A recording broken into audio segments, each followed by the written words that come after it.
నమస్కారం డాక్టర్ గారు. నమస్కారం అండి. డాక్టర్ గారు, ఈ మధ్య కాలంలో వచ్చే ప్రతి జబ్బు వెనకాల ఒక్కటే కారణం, అది తిండి. ఇప్పుడు మన సోషల్ మీడియాలో అంటే సామాజిక మాధ్యమంలో చూసుకుంటే గనక ప్రతి రీల్స్, షార్ట్స్, అన్ని వీడియోలు కూడా చూస్తూనే నోరు ఊరిపోతూ ఉంటుంది. అంటే తిండి అనేది అంత పెద్ద ఇష్యూ అయిపోయింది అనమాట. ఒకప్పుడు కేవలం బ్రతకడానికి తింటే, ఇప్పుడు మాత్రం తినడానికే బ్రతుకుతున్నారు 100-70-80% మంది. వీళ్ళ ఇంకా ఎక్కువ అంటారా? 95% ఉంటారు. ఓకే. ఆకలి వేసినప్పుడేమో ఫ్రూట్స్, యాపిల్స్ అని వెళ్ళవు, మంచి టేస్టీ ఆహారం తినాలనిపిస్తూ ఉంటుంది. సో అసలు ఆకలిని జయించేస్తే అయిపోతుంది కదా మన పూర్వీకుల్లాగా. నిజంగా అసలు ఆకలిని జయించొచ్చా లేదా అన్న దాంతో ఈ రోజు ఆలస్యం అమృతం విశ్వం అనే అంశం మొదలు పెడదామా? తప్పనిసరిగానమ్మా. జిహ్వని జయిస్తే ప్రపంచాన్ని జయించినట్లని సామెత ఉంది. అన్ని ఇంద్రియాల కంటే జిహ్వేంద్రియాన్ని జయించటం అతి కష్టమైనదిగా అన్నిట్లో చెప్పబడుతుంది. మన ఋషులు ఆ జిహ్వని జయించే అన్నిటిలో కూడా ఆశించిన విధంగా వాళ్ళు సక్సెస్ఫుల్ గా ముందుకెళ్ళి చనిపోయేలోపు ఏది సాధించాలనుకున్నారో దాన్ని అక్షరాలా సాధించి బ్రతికినన్నాళ్ళు వాళ్ళకి అవయవాలన్నీ కంట్రోల్లో ఉండాలని ఒక కాంక్ష ఉంటుంది. ఎందుకంటే వాళ్ళు ఒంటరి జీవితం, అడవుల్లో ఉంటారు, ఎవరి మీద ఆధారపడకూడదు, చేసేవాళ్ళు ఉండరు సిక్కైతే మంచం మీద పడితే. అందుకని వాళ్ళకి బ్రతికినన్నాళ్ళు అన్ని అవయవాలు పనిచేయటమే కాకుండా ఏకాగ్రత ఎక్కువ ఉండాలి, నిద్ర తగ్గాలి. అందుకని వీళ్ళు ఇల్లు వాకిళ్ళు వదిలిపెట్టి అడవులకి వెళ్ళాక ఫస్ట్ ఇతర సాధనాలన్నీ చేయటం కంటే ఫుడ్ కంట్రోల్ తో ఫస్ట్ స్టార్ట్ చేసి ఇతరవన్నీ తర్వాత చేశారు. ఎందుకంటే ఆహారాన్ని బట్టే మనసు. అందుకని జైసా అన్న వైసా మన్ అంటారు. అందుకని ఆ మనసుని కంట్రోల్ చేయాలనుకుంటున్నారు కానీ ఫుడ్ ని కంట్రోల్ చేయాలని ఎవరు అనుకోవట్లేదు. అందుకని ఆ ఫుడ్ తోనే అన్ని కంట్రోల్లోకి వస్తాయని ఒక చిన్న లాజిక్ ని మిస్ అవుతున్నారు. చెడ్డ ఫుడ్ తింటే ఆ మైండ్ చెడిపోయి చెడు వైపే లాగేస్తుంది. అదే మంచి ఫుడ్ తిన్నప్పుడు చెడు వైపు వెళ్ళనివ్వకుండా కంట్రోలింగ్ పవర్ ని ఎక్కువగా అందించే అవకాశం ఉందన్నమాట. ఓకే. మరి డాక్టర్ గారు, మీరు ఇందాక చెప్పిన ఎగ్జాంపులే ప్రేక్షకులకు వచ్చిన ఆలోచన నాకు తెలిసి వచ్చేసి ఉంటుంది చాలా మందికి, నాకు కూడా వచ్చింది. వాళ్ళంటే అడవిలోకి వెళ్ళారు, అడవిలో బిర్యానీలు లేవు, పలావులు లేవు, నూడిల్స్ లేవు, మంచూరియాలు లేవు. లేనప్పుడు కంట్రోల్ చేసుకోవడం కాస్త సులువే, మన కళ్ళ ముందు అవి ఉన్నప్పుడు కంట్రోల్ చేసుకోవడం చాలా కష్టం. మన చుట్టూ ఉన్నప్పుడు కంట్రోలింగ్ పవర్ ఇంకా కొంచెం ఎక్కువ ఉండాలి ఋషుల కంటే మనకి. అవును. అందుకనే వాళ్ళు అడవులకు ఎందుకు వెళ్ళారనే విషయానికి వస్తే, ఇంట్లో ఉంటే అన్ని తింటున్నప్పుడు వీళ్ళ రా ఫుడ్ తినటం కష్టం. వీటి నుంచి మనసుని కంట్రోల్ చేసుకోవడానికి కొంచెం ఎక్కువ సమయం వేస్ట్ అవుతుంది. అక్కడికి వెళ్తే ఏమేమి ఉండవు కాబట్టి ఘర్షణ తక్కువ ఉంటుంది. వీళ్ళ సాధనకి ఇంకా అవరోధాలు ఉండవు. చుట్టుపక్కల ఫ్యామిలీ, ఈ వృత్తి వ్యాపారాల సంపాదనలు, ఈ లౌకిక సంబంధమైన విషయాలకు దూరంగా వెళ్ళటం వల్ల అనుకున్న విషయంలో ముందుకు వెళ్ళటానికి ఎక్కువ అవకాశం స్పీడ్గా ఉందన్నమాట. మరి ఈ రోజుల్లో నిజంగా ఇది చాలా కష్టమైన విషయమే, నేను కాదంటలా. కానీ ఇక్కడ మనం తినే ఆహారాలు కూడా ఆకలిని పెంచేసేటట్టుగా, అట్లాగే హార్మోన్స్ ని డిస్టర్బ్ చేసేటట్టుగా, ఆకలిని కంట్రోల్ చేసి ఆహారం తినొద్దు అని కంట్రోల్ చేసే లెప్టిన్ అనే హార్మోన్ కూడా పనిచేయకుండా అయిపోతుంది. దీనివల్ల పదే పదే తినేయటం, తిన్నా గానీ మళ్ళీ తినాలనే వాంఛలు రావటం, ఇవన్నీ డిస్టర్బ్ అయిన హార్మోన్స్ వల్ల ఎక్కువ వస్తున్నది. తినే ఆహారంలో కూడా నాకు తెలుసు అలాంటి కెమికల్స్ కూడా కలుపుతున్నట్టున్నారు. మళ్ళీ మళ్ళీ అదే కావాలి అని కోరుకోవాలి మనం. కొన్ని స్వీట్స్ తినేసరికి, కొన్ని చాక్లెట్స్ తినేసరికి, కొన్ని ఐస్ క్రీమ్స్ తినేసరికి ఒక ఆనందం లోపల కలుగుతుంది. అప్పుడు మన మెదడులోంచి డోపమిన్ అనే హార్మోన్ ఒకటి రిలీజ్ అవుతుంది, ఆనందాన్ని కలిగించే హార్మోన్. అది ఒక్కసారి ఎక్కువ మొత్తంలో రిలీజ్ అవుతుంది, మన బాడీ దానికి అలవాటు పడుతుంది. ఈ స్వీట్ అంటే ఆనందం అని గుర్తుపెట్టుకుంటుంది. దాని పవర్ అయిపోయిన వెంటనే ఆ హార్మోన్ డౌన్ అయిపోతుంది. ఇంతకు ముందు తిన్నప్పుడు అది బాగా రిలీజ్ అయ్యి ఆనందం కలిగింది కాబట్టి మళ్ళా నువ్వు అదే తిను, ఇంత ఆనందం కలుగుతుందని మళ్ళా మనసు దాని మీదకి లాగేసేటట్టు చేస్తుంది. ఖర్జూర పళ్ళు తీపిగా ఉంటాయండి, అంతే తీపిగా ఉంటాయి, కొంచెం ఎక్కువ తీపిగానే ఉంటాయి. పంచదార కంటే ఇంకా తీపి ఎక్కువ తేని. కానీ ఒకసారి తిన్నామంటే మళ్ళీ అదే రకంగా తినాలని అనిపించదు, కోరిక రాదు. కానీ ఈ ఫుడ్కి ఎందుకు వస్తుందంటే, ఇది ఒక్కసారి రక్తంలోకి చక్కెర వెళ్ళిపోయి దూకేస్తాయి, వాటికి కంట్రోల్ గా వెళతాయి. అన్కంట్రోల్ గా గేటులు లేపితే లాకుల దగ్గర నీళ్లు దూకినట్టుగా వెళ్ళిపోతుంది చక్కెర పదార్థాలు. బాగా పాలిష్ పట్టేసిన ప్లెయిన్ కార్బ్స్ తిన్నా, డైరెక్ట్ చక్కెరలు తినేసిన, కెఫిన్ లాంటి పదార్థాల్లో కలిపేసిన వైట్ ప్రొడక్ట్స్, ఇవన్నీ ఏంటంటే ఆకలిని బాగా పెంచేసి డిమాండ్ చేసేస్తాయి. నువ్వు మళ్ళీ తినపోతే నేను ఊరుకోనన్నట్టు. ఓకే. వీటి వల్ల చాలా ఇబ్బంది అవుతున్నది.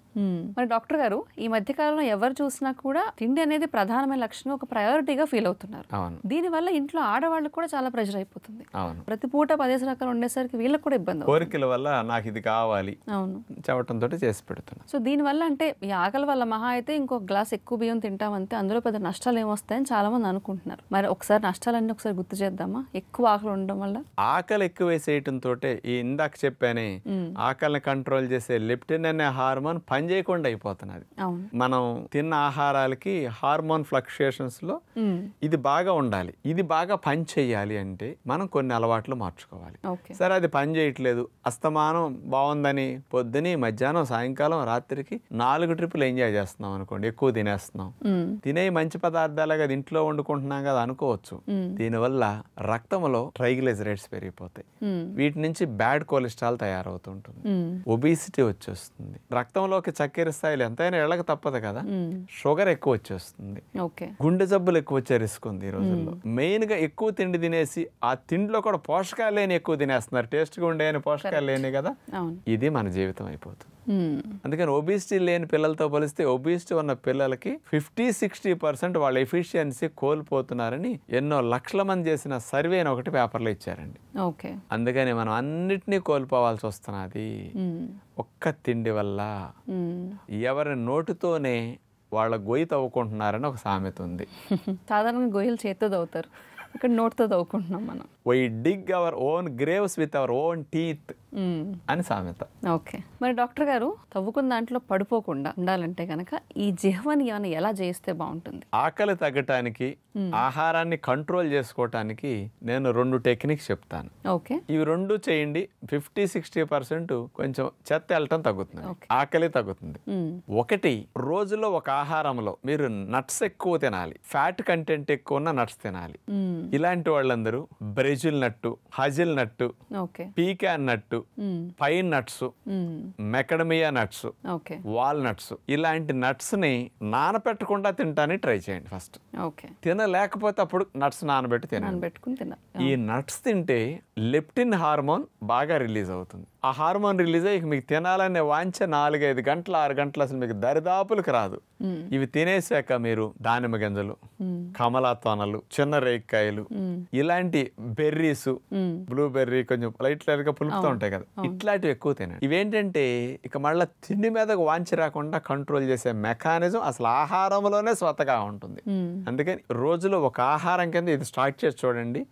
6-7 అవర్స్ పాటు మీరు ఏది ముట్టుకోకుండా ఉండగలుగుతారు లేదా నేను చెప్పినట్టు ట్రై చేసుకోండి. ఈ నట్స్ తిన్నప్పుడు వెయిట్ లాస్ బాగా జరుగుతున్నదని కూడా వచ్చింది. ఎక్కువ శక్తిని ఇస్తున్నా ఇంకొక ఆహారం తినలేక చాలా గంటలు గ్యాప్ ఇస్తున్నారు. అందుకని క్యాలరీ బర్నింగ్ బాగా జరుగుతున్నదని సైంటిఫిక్ గా రుజువైన విషయాలు ఇవన్నీ. ఎక్స్పీరియన్స్ లో నేను బాగా చూస్తున్న విషయం ఇది. ఇక సెకండ్ టెక్నిక్, మార్నింగ్ పూట 7-8కి 9కి 10కి ఏది పడితే తినేయాలని కోరికలు ఉంటాయండి ఎవరికన్నా? ఉండవు. అందుకని ఆ టైంలో కంట్రోలింగ్ పవర్ ఎక్కువ ఉంటుంది కాబట్టి ఆ టైంలో తిండి తినకుండా మీరు గ్యాప్ ఎక్కువ ఇవ్వటం ఫస్ట్ ప్రయారిటీ పెట్టుకోండి.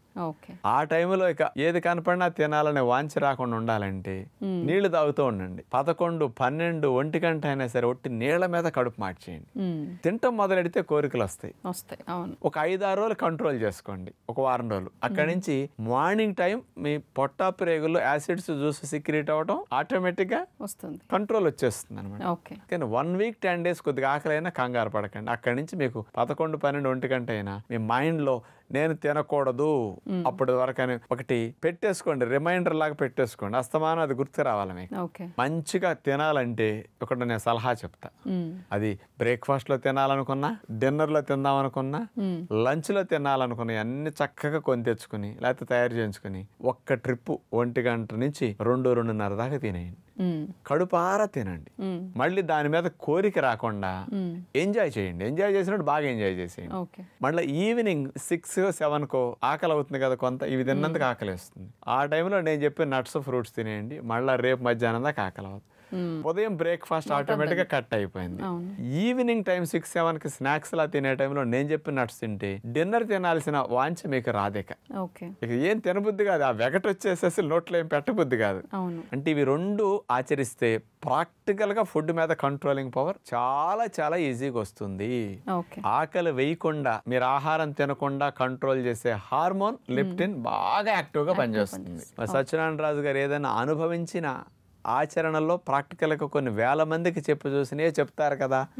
కానీ ఈ రెండు అమలు చేసి నాకు మీ మెసేజ్ల రూపంలో మరి జీ తెలుగు వారికి పంపించండి, మేము ఇంకా మీకు మంచి సజెషన్స్ కూడా ఇస్తాం. విన్నారు కదండి, మరి డాక్టర్ గారు చెప్పిన దాని ప్రకారం చూస్తే కనుక ఆకలిని జయిస్తే మనం జీవితాన్ని జయించినట్టు. ఎందుకంటే జీవితంలో ఏమి సాధించాలనుకున్నా కూడా ఈ ఆకలి మనందరికీ ఒక అడ్డుగోడలా వస్తుంది, ఆరోగ్యాన్ని ఎఫెక్ట్ చేసి. అలాంటి ఆరోగ్యం ఎఫెక్ట్ కాకూడదంటే ప్రతిరోజు డాక్టర్ గారు చెప్పే ఆహార నియమాలు పాటించండి. ముఖ్యంగా ఈ రోజు అందించిన ఈ 2 సజెషన్స్ మీరు తప్పనిసరిగా పాటించండి.